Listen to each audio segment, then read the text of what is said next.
প্রিয় ভাইরা, ইতিমধ্যে আপনারা শুনেছেন আমাদের প্রিয় নেতা জনাব তারেক রহমান 11 তারিখ উত্তরবঙ্গ সফর করবেন। তার এই সফরসূচিতে মজলুম জননেতা মাওলানা আব্দুল হামিদ খান ভাসানীর মাজার জিয়ারত, জুলাই আগস্টের যোদ্ধাদের কবর জিয়ারত এবং আহতদের বাড়ি গিয়ে তাদের প্রতি সান্ত্বনা প্রদান করবেন। এই কর্মসূচিটি যখন আমাদের সামনে ছিল তখন আমরা প্রস্তুতি গ্রহণ করতেছিলাম। রাজপথে লক্ষ মানুষের ঢল নামবে, তাদের সুশৃঙ্খলভাবে সাথে নিয়ে তারেক রহমান সাহেবকে আমরা এক নজর দেখব, তার প্রতীক্ষায় ছিলাম। কিন্তু এখনই জানতে পারলাম আমাদের সেই প্রিয় নেতা জনাব তারেক রহমান সাহেবের সফর স্থগিত করা হয়েছে।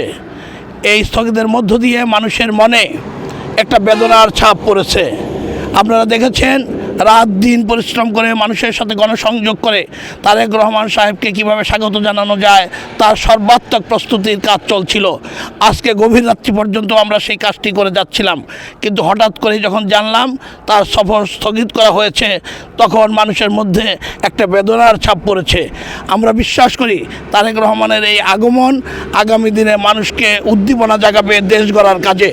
আমরা সেই আশা নিয়েই প্রস্তুতি গ্রহণ করতেছিলাম, কিন্তু সেই নির্বাচনী প্রস্তুতির পাশাপাশি তারেক রহমান সাহেবকে বরণ করে নেওয়ার যে প্রস্তুতি চলছিল তা স্থগিতের মধ্য দিয়ে আজকে কালিহাতী শহর, টাঙ্গাইল এবং মহাসড়ক জুড়ে উত্তরবঙ্গের সমস্ত জায়গায় বিষয়টি নিয়ে বেদনার একটি বিশেষ প্রতিফলন ঘটেছে।